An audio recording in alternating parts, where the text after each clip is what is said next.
A segunda expositora aqui é a senhora Tânia Cavalcante, secretária executiva da Comissão Nacional para a Implementação da Convenção Quadro para o Controle do Tabaco, CONIC, INCA, e Ministério da Saúde.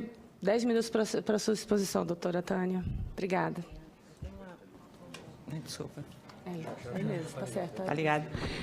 Boa tarde, senadora. Boa tarde, os senadores aqui presentes. Eu vou tentar suprimir o máximo, resumir o máximo minha apresentação. Eu estou trazendo aqui alguns elementos que mostram a importância do projeto de lei. E agora? Do projeto de lei 769 de 2015 para a Política Nacional de Controle do Tabaco. Então, vou passar rapidamente, aqui é o teor do projeto de lei. Eu queria só falar muito rapidamente aqui sobre a Política Nacional de Controle do Tabaco, seus resultados, desafios e a importância do PL e abordar alguns questionamentos que a gente tem ouvido em relação ao efeito dessa política, seja estimulando o mercado legal dessa medida, né? Ou seja, também prejudicando os meios de vida. Então, eu vou tentar chegar lá, mas vai ser uma... Então, a política, na verdade, ela é a internalização de um tratado internacional de saúde, que é a Convenção Quadro para o Controle do Tabaco, que foi ratificado por essa Casa em 2005 e promulgado pela Presidência da República em 2006 e se tornou uma política de Estado. Aqui são as medidas que estão contidas nesse tratado. Em vermelho estão as medidas que o projeto de lei ele aprimora, no sentido da gente evoluir mais nessa implementação da Política Nacional de Controle do Tabaco no Brasil.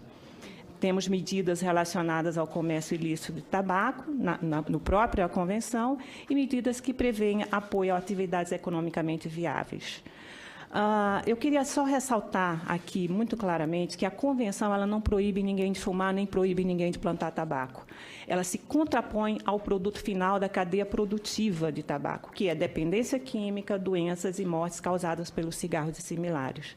Ela busca restringir práticas desleais de mercado voltadas para a promoção e venda de cigarros similares para crianças e adolescentes. E é esse o espírito do projeto de lei que nós estamos aqui defendendo.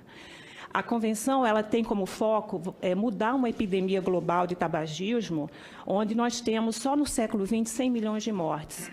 7 milhões de mortes atualmente, é o número global de efeito desse mercado, e o custo global de 1,4 trilhões de dólares, dados da Organização Mundial de Saúde, sendo que, se você compara com o que os países, de uma maneira geral, recolhem, nós temos 270 bilhões em impostos sobre o tabaco recolhidos. Então, é um prejuízo enorme global. Além disso, o tabagismo, ele, por si só, é uma doença do cérebro, e, por isso, ele está categorizado dessa forma no Código Internacional de Doenças. E é uma doença pediátrica, porque a maior parte dos fumantes começam a fumar antes dos 15 anos de idade. Aliás, antes dos 18 anos de idade, a idade média, 15 anos. A Convenção ela se contrapõe às práticas de mercado direcionadas a crianças e adolescentes que tornam o tabagismo uma doença pediátrica. Então, a gente tem uma série de medidas que estão na Convenção que visam exatamente atuar sobre esses determinantes. Propaganda, promoção, os posicionamentos dos produtos nos pontos de venda ao lado de balas e chicletes, a embalagem, os sabores, os preços, são verdadeiros elementos de marketing que têm como alvo criança e adolescente. Buscam capturar crianças e adolescentes para o tabagismo.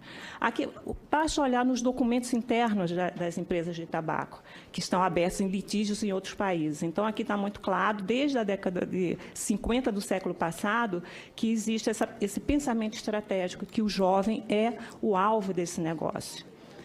Aqui, outro tipo de documento das próprias empresas que mostram que a propaganda ela tem como função atrair o jovem para a experimentação, usando os símbolos que são valiosos para essa fase da vida. E reconhece que, depois que a criança experimenta, a nicotina ela se encarrega de manter o consumo. Então, existe uma vasta literatura mostrando a relação entre propaganda e a iniciação de crianças e adolescentes. Os sabores, a mesma coisa. Vários documentos de empresas mostrando que os sabores foram desenvolvidos, os aditivos, para facilitar a experimentação das crianças e adolescentes e iniciar o consumo mais cedo possível, porque é quando se instala a dependência da nicotina. Eu não vou nem ler, porque não vai ter tempo. Aqui só um exemplo de outro documento que mostra que o Tutti Frutti foi experimentado por uma empresa exatamente com essa finalidade. A gente também sabe de adições de substâncias como amônia, que tem o objetivo de aumentar a liberação de nicotina e aumentar o poder do cigarro causar dependência. Então, é isso que o PL aqui busca atacar, busca mudar. Então, a gente tem aqui um estudo que foi feito pelo INCA em 96, que mostrou claramente que havia uma adição de amônia nos cigarros brasileiros para exatamente aumentar o poder de causar dependência. Aqui vários estudos que mostram a questão da amônia, a questão de outros aditivos que dão sabores, e a embalagem também é propaganda. A embalagem, as próprias empresas incluem novos... Aqui um documento de uma empresa internacional, uma transnacional que atua aqui no mercado, mostrando claramente como eles trabalham as embalagens para atrair principalmente os jovens. O código do CONAR também define embalagem como propaganda. Então, o projeto de lei ele visa exatamente tirar esse poder de propaganda que a embalagem atual tem. Então, aqui a gente tem hoje, eu vou falar aqui um pouquinho da política, o que temos hoje nas medidas que foram ajustadas no Brasil para atender à implementação da Convenção Quadro. A Lei 12.546 de 2011, ela trouxe importantes ajustes na Lei 9.294/96. Nós tivemos o aumento do IPI de preços mínimos, a política de preços mínimos foi adotada, proibimos fumar em ambientes fechados, que antes existiam os fumódromos, proibimos a propaganda, exceto a exposição das embalagens, ampliamos as advertências sanitárias nas embalagens, e temos uma série de outras medidas, que eu não vou me deter, mas eu queria mostrar os resultados dessa política. Então, nós temos uma redução significativa da prevalência de fumantes, e que foi acelerada, segundo esses dados que eu estou expondo aqui, depois que a convenção foi implementada e principalmente depois que tivemos aumento de impostos e preços, que tivemos a proibição da propaganda totalmente nos pontos de venda e a proibição de fumar em recintos coletivos. Então, essa queda ela é mostrada em vários tipos de pesquisas, então há uma aceleração dessa queda e, principalmente, a gente tem redução de mortalidade por doenças causadas pelo tabagismo no Brasil. As mortes por doenças cardiovasculares caíram 32% em 2000 e em 2016. As doenças pulmonares obstrutivas crônicas, enfisema principalmente, caíram 40%. Câncer de pulmão, que é uma doença praticamente sinônimo de tabagismo, caiu quase 20% nesse período. Então, é uma política que está dando certo. Mas temos muitos desafios que o projeto de lei que estamos analisando se propõe a ajudar a vencer. Nós ainda temos um número absoluto de fumantes muito elevado, 19 milhões de fumantes, porque 10% de uma prevalência num país como o nosso é muita coisa. É 7 vezes a população do Uruguai, 2 vezes a população de Portugal. E nós temos ainda 157 mil mortes por ano de pessoas que são mortes altamente evitáveis. E um custo elevadíssimo, 57 bilhões por ano com tratamento de doenças tabaco relacionadas, enquanto que a arrecadação não chega a 13 bilhões. Então, é um negócio que dá prejuízo para todo o país. E por que esse número absoluto de fumantes continua alto no Brasil? São desafios, por exemplo, aqui a gente tem a experimentação de cigarros. Ainda temos uma experimentação entre crianças e adolescentes de 13 a 15 anos muito elevada. Em 2015, essa experimentação foi de 19%, é muita coisa para um país como o nosso, que tem uma população enorme. E por que isso acontece? Porque ainda temos os fabricantes fazendo de tudo para capturar crianças e adolescentes no nosso país. Propaganda ilegal como essas que foram detectadas por jornalistas. Aqui os festivais de música no Brasil, onde empresas estão lá assediando os jovens. Aqui nós temos outro exemplo, né, de um festival de música, onde tivemos vários exemplos de violações da lei que proíbe a propaganda. Tudo por quê? Porque é preciso capturar crianças e adolescentes para o consumo, para repor um contingente de fumantes, aqueles que param de fumar e aqueles que morrem devido ao tabagismo. E com a proibição da propaganda de cigarros no Brasil, o que aconteceu? As embalagens passaram a ser as pop stars nos pontos de venda, né? As embalagens lindas, simulando balas, chicletes, e sempre bem posicionadas ao lado de balas e chicletes nos pontos de venda. Então, é isso que esse projeto de lei se propõe mudar.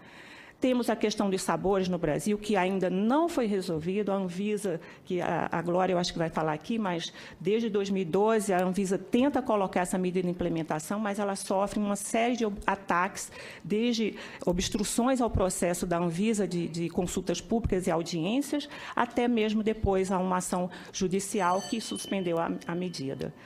Aqui só um exemplo. Posso... Eu concedo a senhora mais uns 3 minutinhos. Ok. Então, eu vou só passar aqui. Aqui eu tenho os dados. Eu vou deixar aqui a apresentação. O que o projeto de lei ele se propõe a ajustar em termos de implementação da Convenção Quadro. Aqui, outros países que adotaram essa medida em relação às embalagens. Nós temos aqui um exemplo de que a União Europeia venceu uma batalha judicial que as empresas de tabaco tentaram impedir a adoção dessa medida, mas a Corte da União Europeia deu ganho de causa para a implementação da padronização das embalagens. A mesma coisa na Austrália, que venceu na Organização Mundial do Comércio uma disputa de questionamentos de que essa medida prejudicaria o acordo de direitos de propriedade intelectual. Estudos mostrando os resultados dessa medida, mas eu vou passar aqui rapidamente, porque eu quero chegar aqui no ponto que é esses questionamentos. Estimularia o mercado ilegal? Então, aqui a gente tem uma revisão extensíssima que acabou de sair do Banco Mundial, que mostra que a indústria do tabaco sempre usa esse argumento de mercado ilegal para obstruir essas políticas que visam reduzir o tabagismo. E aqui mostra exatamente qual é o fator que está por trás do mercado ilegal, que não tem a ver com essa questão de diferença de preços impostos. O Brasil ratificou o protocolo para eliminar o mercado ilegal de cigarros. E nós precisamos implementar esse protocolo, que está vinculado ao artigo 15 da Convenção, como resposta ao mercado ilegal, e não impedir uma medida importante como essa, que é proposta pelo projeto de lei. O Paraguai está se alinhando a esse protocolo, que é importantíssimo para o Brasil, principalmente, que é a principal fonte de cigarros contrabandeados. Então, a resposta para o contrabando de cigarros não é impedir a implementação de medidas que reduzem o tabagismo, e sim implementar esse protocolo, que foi ratificado por esta Casa em 2017 e promulgado pela Presidência da República em outubro de 2018. E os meios de vida dos agricultores. Então, a Convenção ela não proíbe plantar fumo, pelo contrário, ela oferece alternativas economicamente viáveis. E foi esse programa de diversificação, que faz parte dessa Política Nacional de Controle do Tabaco, ela foi um condicionante que o Senado Federal colocou para que o Brasil ratificasse. Então, a resposta que precisa ser dada, principalmente se a gente considerar que 87% da produção nacional é exportada, e o que acontece aqui não é o que vai afetar os meios de vida dos agricultores, a resposta que a gente espera, principalmente das prefeituras, os prefeitos, a Amprotabaco, que está aqui presente, é dar força à implementação desse programa nos seus territórios. Temos muitos municípios PIB dependentes de tabaco, e temos um dado muito claro de que o mundo mudou em relação à demanda de tabaco. A gente tem uma expansão, uma redução aqui marcante. Em 2018, a Convenção Quadro mostra o relatório de implementação global. Pela primeira vez, todas as categorias de países desenvolvidos e em desenvolvimento mostraram uma queda significativa na prevalência de fumantes. Isso afeta quem depende aqui, principalmente o elo mais frágil da cadeia produtiva. E nós temos a resposta, que é o programa de diversificação. Eu vou passar aqui rapidamente só para as conclusões.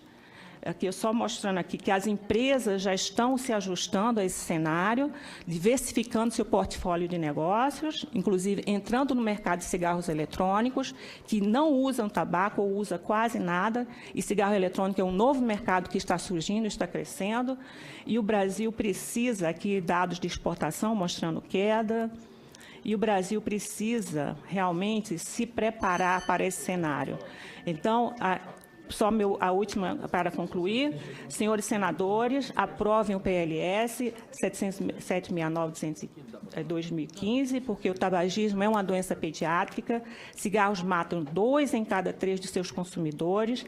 E por que a gente ainda permite que sejam comercializados em belas embalagens? Por que a gente ainda permite que os fabricantes mascarem o gosto ruim do tabaco para facilitar a experimentação? Por que permitir aditivos que aumentam a dependência de nicotina? Impedir a implementação do projeto de lei não vai resolver o problema do contrabando de cigarros nem proteger os meios de vida dos agricultores. Temos que implementar o protocolo e temos que implementar o programa de diversificação. Essas são as respostas que precisamos dar para essas questões. Muito obrigada, senadora. Obrigada pela sua exposição, doutora Tânia.